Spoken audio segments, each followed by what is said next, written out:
If you're looking for an easy way to close the toe on a pair of top-down socks or the seam on a shoulder of a sweater, you're probably going to need to use a technique called the Kitchener stitch.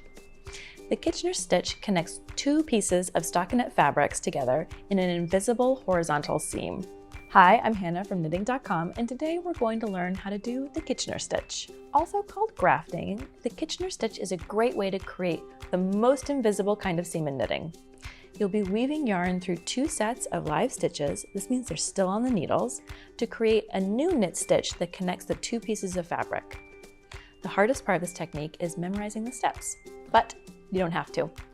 I'll show you how to seam your knits with Kitchener stitch step by step in this tutorial today. If you're practicing with me today, you'll want to make sure that you have the same number of stitches on both pieces of fabric or sides you're wanting to join. This is important since we'll be pairing two stitches from either side as you go. If you have an extra stitch on one side at the end of your row, it won't be a totally invisible seam. You have to get a little creative with your last stitch. If you're ready to go, let's get started. Okay, we've got two swatches here that we're going to seam together using the Kitchener stitch. And the Kitchener stitch will seam them together so that they have a horizontal seam. And we'll be working with this darning needle and yarn to go through the stitches on both needles, basically creating another knit stitch between these to bridge the gap between, and it makes a pretty close to invisible seam. So we've got our two pieces of knitting, and the way that you'll want to set it up, and I've got a contrast color piece of yarn here to seam. When you're ready to do yours, you'll either use a yarn tail that's off your swatch or another piece of yarn that's in your project yarn, but I'm using contrast color here just to make it easy to see. So you thread it onto a yarn needle and then grab both of your pieces of knitting that you'd like to seam together and hold them back to back, parallel to each other. And you'll hold them like this the whole time you're seaming them together. And I like to kind of crunch these stitches closer to the needle tips, making it easier to work with. All right, so there's two setup motions that you do before you start doing the repeat all the way across. And the first one to do is to go purlwise through the front loop. And something we should talk about really quickly is purlwise versus knitwise.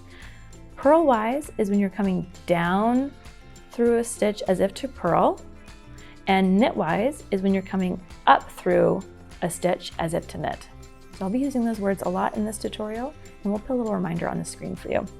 So take your needle and go down purlwise through the front stitch on the first needle and draw it through.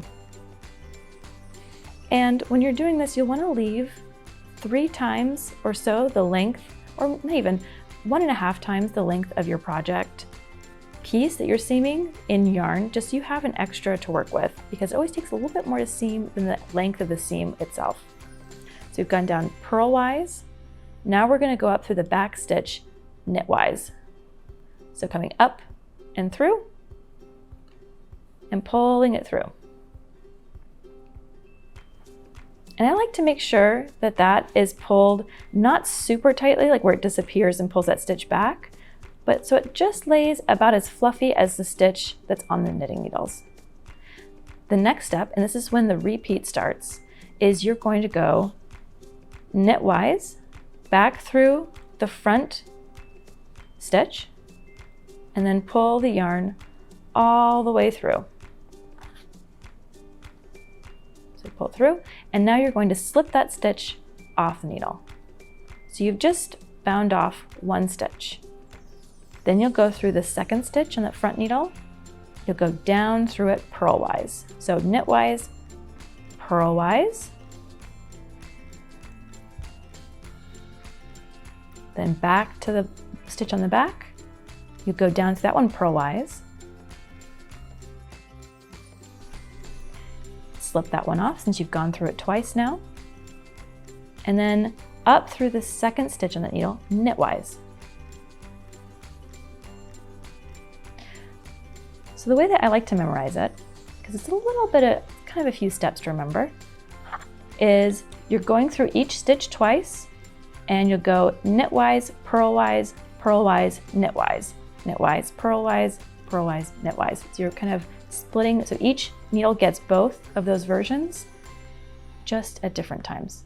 So now that you've gone through that back stitch, you're going to come back through the front and you're going to go knitwise and slip it off. So you can even slip it off as you insert your darning needle and then pull it through. Sometimes that can make it go a little bit faster and make the stitches lie a little nicer. Then again, purlwise through the second stitch. Back through the back one, purlwise. And you're going to slip that one off now that we've gone through it twice.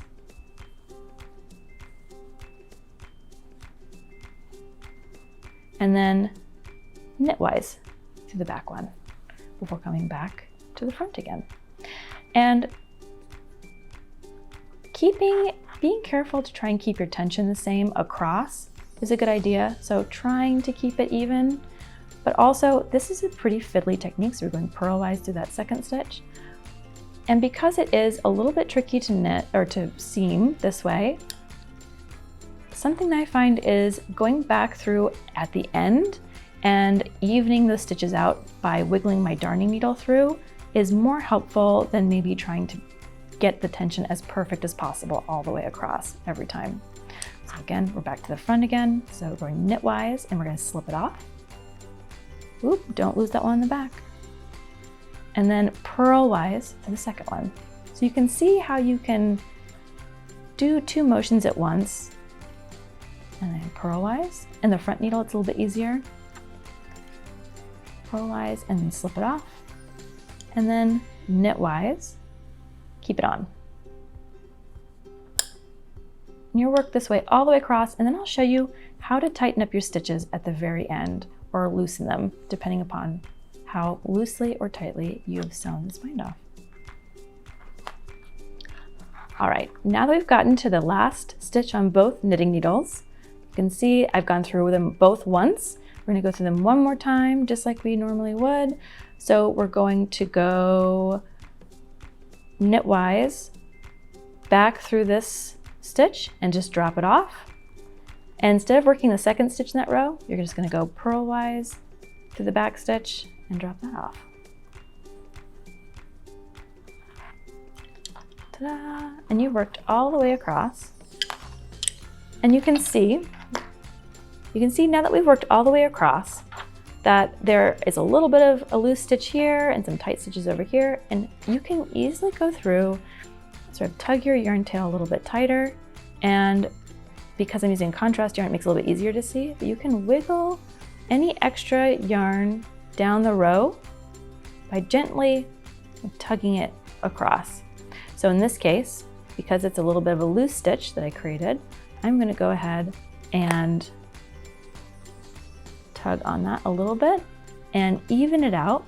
And again, the miracle that is blocking is always a great tool to have and know how to do, so you can always just lightly spray it and even these stitches out by manually massaging them in place, or you can wet block them by getting them totally wet, and that will help to even out all the stitches in your rows and also your seams. I always block after I've seamed something. Sometimes I do it before if it's a pretty elaborate stitch pattern, and that way you're working with totally straight edges and you can block it again. You can block it as many times as you want. All right, so you can see if I was using the same blue, this would be a pretty invisible stitch and way to seam. And that is how to work the Kitchener stitch. Like I mentioned before, this is a great technique for seaming certain socks or sweaters, but you can also use this on other stockinette stitch projects like toys or hats and mittens. If you found this tutorial helpful, be sure to click the thumbs up and leave a comment down below. Subscribe to knitting.com if you'd like to stay in the loop, and check out our other social media channels. Until next time, happy knitting!